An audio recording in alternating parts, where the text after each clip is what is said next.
The last of the new poems I thought I would say is also a kind of rewriting of an old story. Does anybody know who the Greek figure Philoctetes was? You guys ever heard of Philoctetes? Some of us, yeah. Right, so Philoctetes is just a very, very minor figure in the Iliad. But he has his own play, written by Sophocles. And so before I read the poem, I thought I would give you a little bit of backstory on Philoctetes and the Trojan War. Right, you guys all remember how the Trojan War starts. Menelaus is married to Helen. A guy named Paris Alexandros comes along. He and Helen run off back to Troy. Menelaus is mad, his wife is gone. Reaches out to his brother Agamemnon and says, hey, let's get all our friends together and let's go kill all the Trojans. I'm mad. Agamemnon, Menelaus, they reach out to all their pals, and they send one of their pals, Odysseus, to Thessaly, where the ruler is this guy Philoctetes, right? So Philoctetes, they really want to come with them because he has this super awesome weapon, right? Philoctetes' best friend was Hercules. You guys know who Hercules is, right? Completes all these amazing labors, the world's strongest person. So Hercules had a bow and arrow that he had been given by the gods. And he said, you know, Philoctetes, you're a good dude. I'm going to give you this bow and arrow I was given by the gods. And the special thing about this bow and arrow is that whatever it aims at, it can't miss, right? So if you're going off to war, this is a very good weapon to have. Yes, bow and arrow, you can't miss whatever you're aiming at, right? So Philoctetes gets on board with Odysseus. They set sail. They're heading off to Troy. They're going to fight the Trojan War. But Philoctetes, in addition to this bow, has a horrible, suppurating, stinky wound on his foot. And it smells so bad that as they're on the ship, everybody says, we can't deal with this guy. We've got to come up with a plan. Well, Odysseus, if you know anything about ancient Greek literature, Odysseus is the man with a plan. Odysseus says, here's what we're going to do. We're going to stop at this abandoned island called Lemnos. Nothing there. And we're going to say, hey, Philoctetes, we're going to get off the boat and get supplies for the Trojan War. And as soon as he's off the boat, everybody's going to run back on and they're going to sail away and leave him and his stinky foot behind. So, they do this plan works, and Philoctetes is stranded for 10 years on Lemnos by himself with his horrible wound and his magical bow. 10 years go by, they're fighting the Trojan War. Achilles has died, and Calchas, the prophet for the Achaeans, or the Greeks, says, well, we can't win the war without Philoctetes' bow. He's the only person who can kill Paris Alexandros, who took Helen in the first place. So Agamemnon and Menelaus and Odysseus, they all meet and say, how are we going to get Philoctetes? And Odysseus says, as always, I've got a plan. So what he does is he rounds up Achilles' son, Pyrrhus, and he and Pyrrhus and a crew set sail for Lemnos. And they get there, and Pyrrhus comes out and finds Philoctetes and says, hey, pal, really sorry we left you behind 10 years ago alone in the wilderness with a horrible wound. We really need you to come fight with us. Philoctetes says, I don't know about this. I don't know how I feel. Maybe. At just the wrong moment, Odysseus shows up. Philoctetes says, no way, that guy sucks. I'm not going with y'all. And then the play resolves with Hercules' ghost in a Deus Ex Machina coming down and saying, well, sorry, Philoctetes, you've got to go with them, and you have to fight in the Trojan War. And he does, and he kills Paris, and the Achaeans win. I realize that's a lot of backstory. You guys follow it, more or less? Right. Okay, so this poem also takes place sort of way back then and sort of in the present. And the idea was, what would happen to Philoctetes, who had fought in this great, epic, heroic war? What would he feel like later, just living back home in Thessaly after everybody he knows is gone? What would he feel like? And the poem, the idea for it came to me sort of from two people. A friend of mine, the poet Richard Wilbur, who fought in World War II and died 2 years ago, and my wife's grandfather, who also fought in World War II and died a couple of years ago. And as that generation vanishes, you wonder sort of what they feel like. So anyway, this is in the voice of Philoctetes long after the Trojan War. Let's see if there's anything else. You guys know what Lethe is? Lethe is the river of forgetfulness in the underworld in Greco-Roman mythology. So that comes up. I think that's it. Okay, here we go. Philoctetes, long after.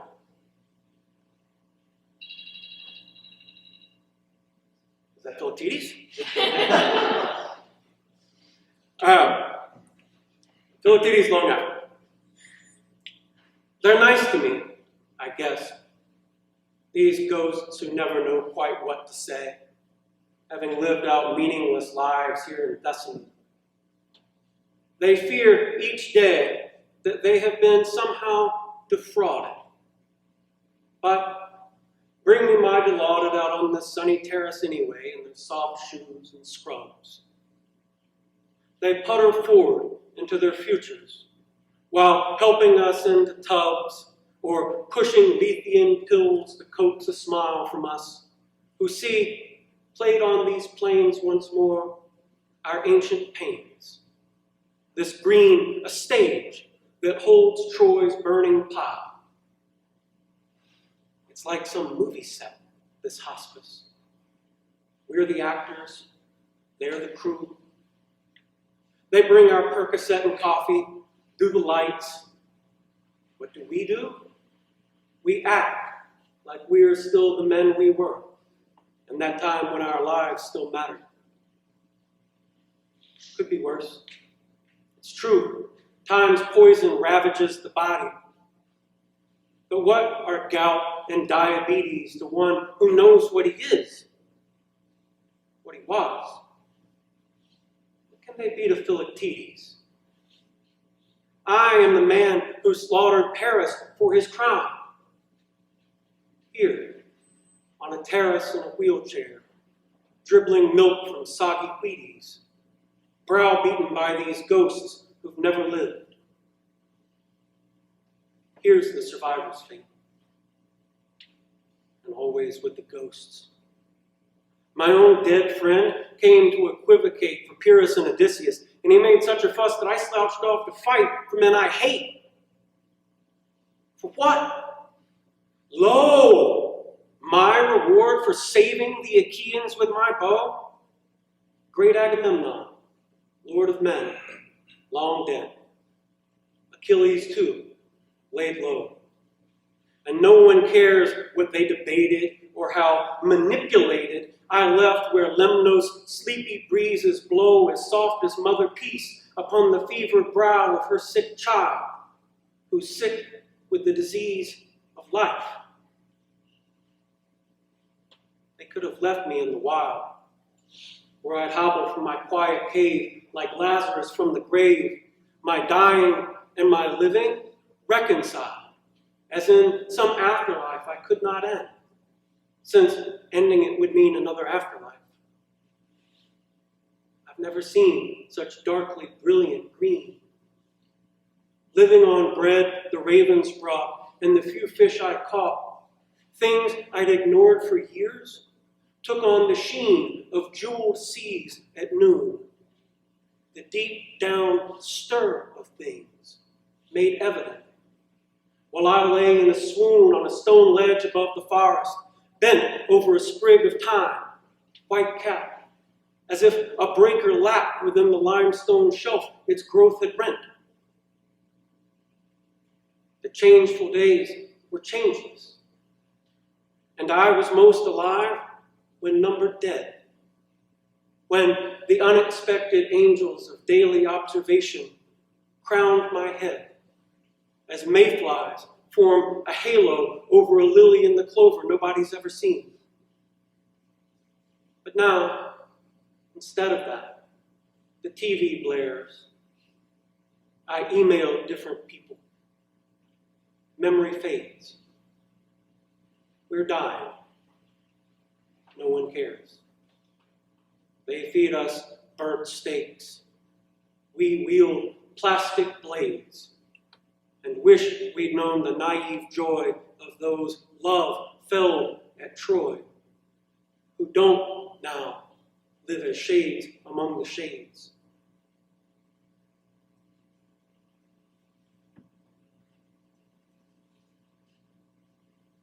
If y'all wouldn't mind turning off your phones, the light distracts me and it's hard. Like over there, is there like a light on or a phone on somewhere on the right? Sorry. Okay.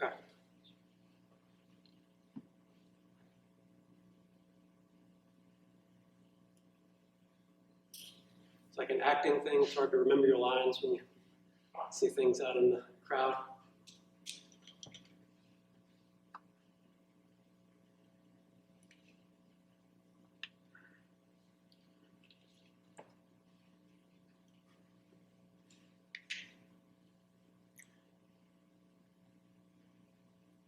So I thought I'd say a few from the book now. The first one is a party poem. So you can imagine, I'm a lot of fun at parties. I do bar mitzvahs, weddings, anything where you want a downer. Happy to come in, bum everybody out with some poems. So this poem is ostensibly, at least, about a child's birthday party. It's also, to some extent, about the communal murder of the individual human spirit. And I don't think there's much in terms of notes, but do y'all know the word mean? M-I-E-N? Mean? It's an old-fashioned word for like demeanor, the way you carry yourself is mean, M-I-E-N. And then the word raised with a Z, R-A-Z-E-D. Y'all know what that means? I mean, destroyed, torn down. Yeah. I think that's all we need is notes. So this is called Man at the Party. These plates, and this obligatory cake, these wizard dunce caps, drolly tolerated. These smiles, held up like eggs we mustn't break. Oh, it's a fearful doom to which man's fated. Untroubled by the great and ravening sphinx, no pox, no dragon causing us to quiver.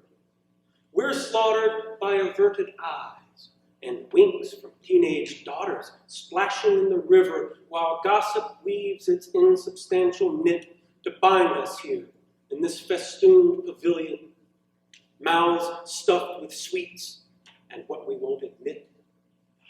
Amid sunlight and ribbons, aging, alien. We are the men of inattentive shrugs and accident, of oops and beg your pardon, nosing through vacuity, like slugs at home in winter's disremembered garden. But now, the one for whom we've come arrives. He drifts with sleepy mien into our center, and we surround him, flashing smiles like knives, while he relinquishes the useless splinter his father wrought him for a sword. Unfazed among the tensed balloons, the cheer and glitter tomorrow's party will discover raised. His mother watches, distant as a sitter, as he comes into our fold, this boy of 10, whom I saw alone at swordplay in the meadow, smiling now with manly acumen, done thrusting at his magnifying shadow.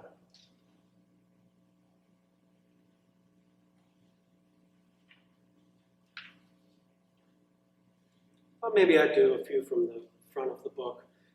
Some of the students today were asking about patterning and how the book was put together. So thinking about segues, right? The first poem there ends with the word shadow, and the second poem picks up with shadow imagery. Right? So the second poem is called After the Sonogram. I don't think it needs any notes. After the Sonogram. Within you now, a shadow feeds on everything you are and do. Now, every action scatters seeds across the future's fields, where you will watch what isn't come to be. The way the shadows of a field rise up at night, triumphantly, and all the stuff of days concealed, consumed. The hidden thing that is unbeing now will flourish soon, and rustle wind-shook promises of goodness to a ghostly moon.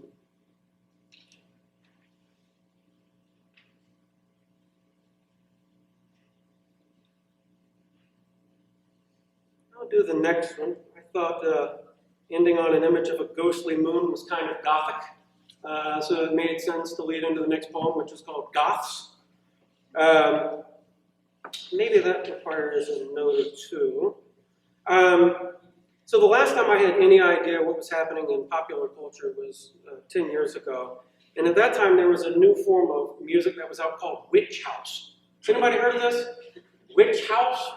So it was a kind of house music, right? Like a dance music, but it was creepy. And it was called witch house. So that comes up in the poem. And then also, you all seem like a group of pretty good people, so you probably don't know what Mr. Boston is. If you ever hear of top shelf liquor, right, that means it's really good, the bar wants it on display. So Mr. Boston would be below the bottom shelf. It is like the worst thing you can imagine, like you kind of hide it in a dungeon. Yeah, really terrible. I think that is all we need for background. Yeah, okay. So this is an advice poem that's ironical. It's not a great advice poem. You don't want to follow what it's telling you to do. So Goths. Don't listen to that ungodly racket your parents made about your hair, your dates, the spooky associates with whom you trudge into the night, your jacket purposely left behind. The old debate's always the same. They say you're foolish, and you say they're pathetic, who've allowed themselves to join the crowd of fleshy, middle-aged folks making ghoulish faces when the witch house gets too loud. Forget them. Forget the disquisitions your teachers offer just to keep you bored, that history award you should have won, the college's admissions policy, the shrewd class pets, and the simian horde that rules the hallways you get lost in, the way a ghost is lost in sunlit air. Let your youth's baffled despair vanish in the fifth of Mr. Boston. Go out into the night. Go out somewhere with older kids who have deserted their futures already, who've sliced up their wrists on a bet, and keep a cigarette behind your ear for the one with whom you flirted and lit. Like Romeo and Juliet, head out for the graveyard shade. Beneath the elms, you'll hear howls of mock derision, but hold to your decision and lose yourself till the human noises fade in heavenly pleasures, shielded by tombstones from vision.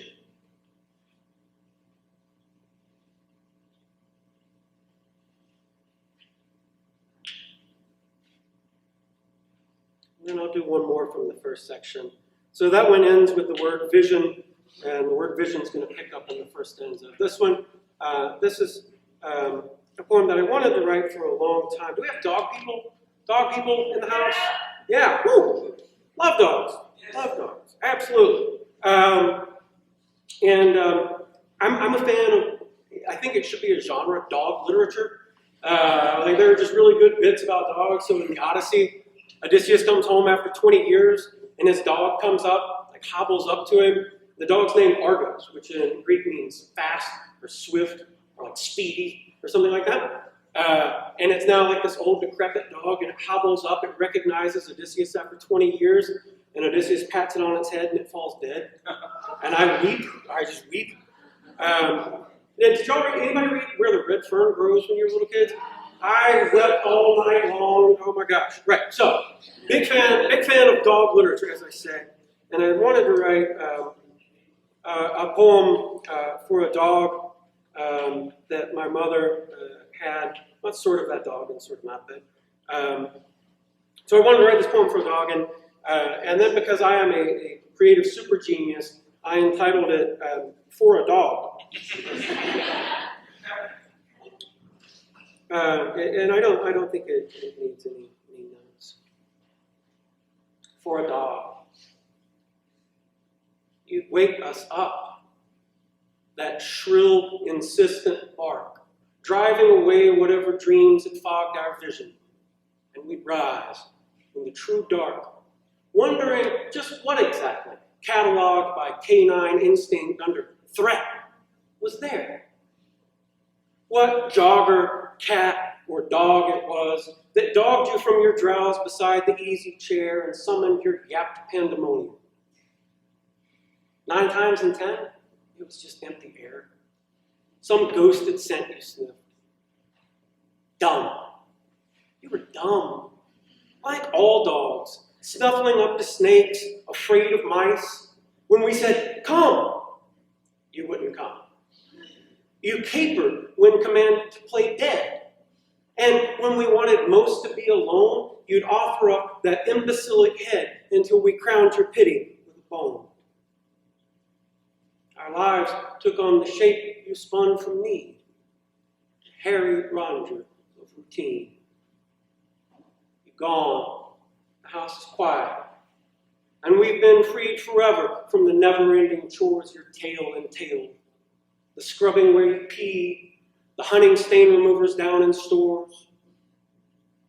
What's hardest are the peaceful hours we wanted so much when you were scratching up the doors and howling at some phantom thing that haunted the world without, some threat we couldn't see that you were desperate to have confronted.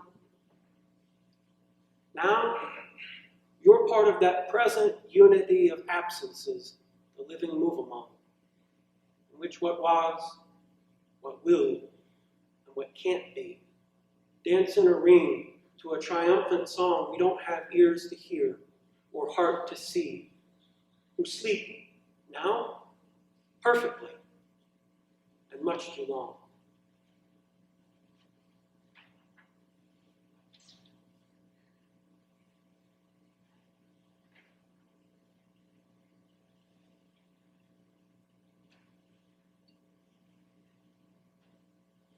So I'll jump now to the second section and just do a couple.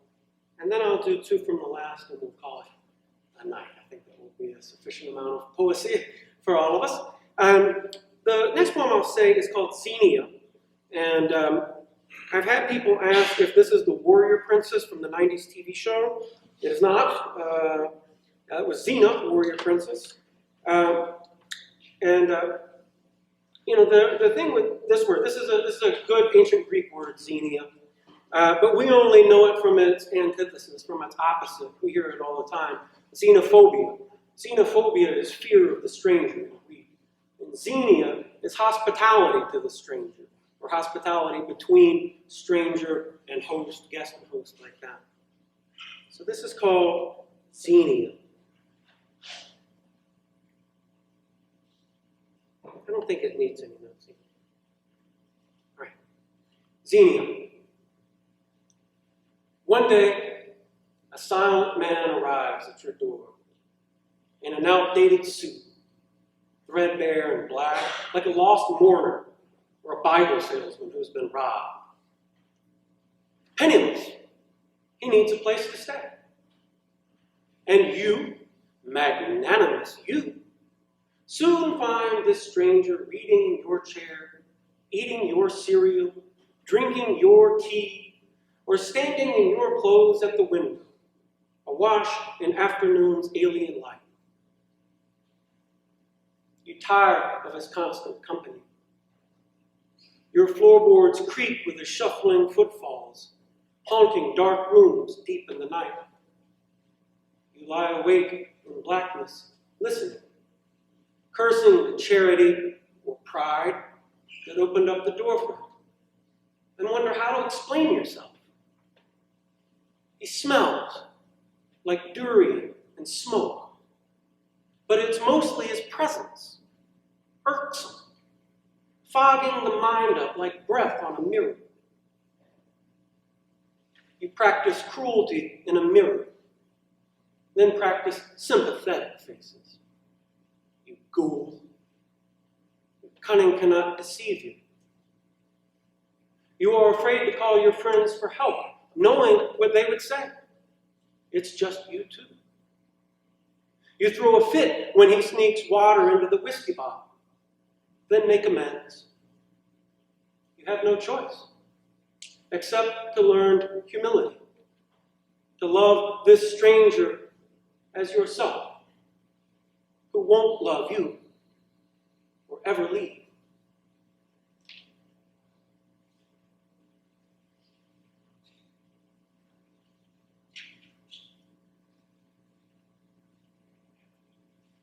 The next poem is a shorter poem. I mentioned it today in at least one of the classes. It sort of looks like a sonnet, but it's not quite a sonnet. The form of the poem is an old French form from the 12th century called the bref double. And nobody had written one in English, and I thought, well, that seems like a good thing to do. So yeah, what I liked about it is, as a predecessor of the sonnet, it has a lot of rhymes. It has 14 lines, but not all the lines rhyme. So it's sort of a sonnet, sort of not a sonnet, and it inhabits a liminal space. And yeah, so this is my bref double called Facing. A silence, body like wing-beaten air, perturbs your face sometimes when parties end, and, half drunk, you stand looking at some star that flickers like a coin wished down a well. Or when you hear a voice behind you whisper your name and turn around and no one's there. You're in it then, once more.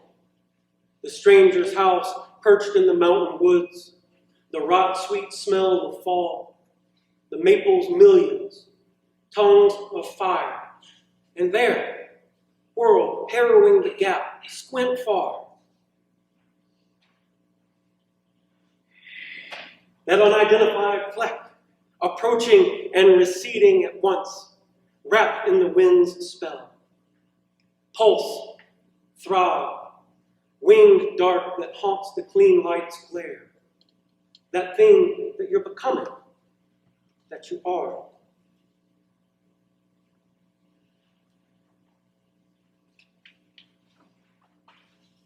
Sorry, I fumbled that one. Do two more. Do the last two in the book. We'll do them in reverse order because I'm a crazy person. So the last poem in the book is called You Arent Waiting. Down here in Georgia, just about everybody has screens for their windows. You know, right? You have the window and then you have a screen inside it. And sometimes you'll get spider webs in between the two of them, and you see like leaves and straw and stuff hanging there. So it's ostensibly about that. And then there's an epigraph from St. Augustine.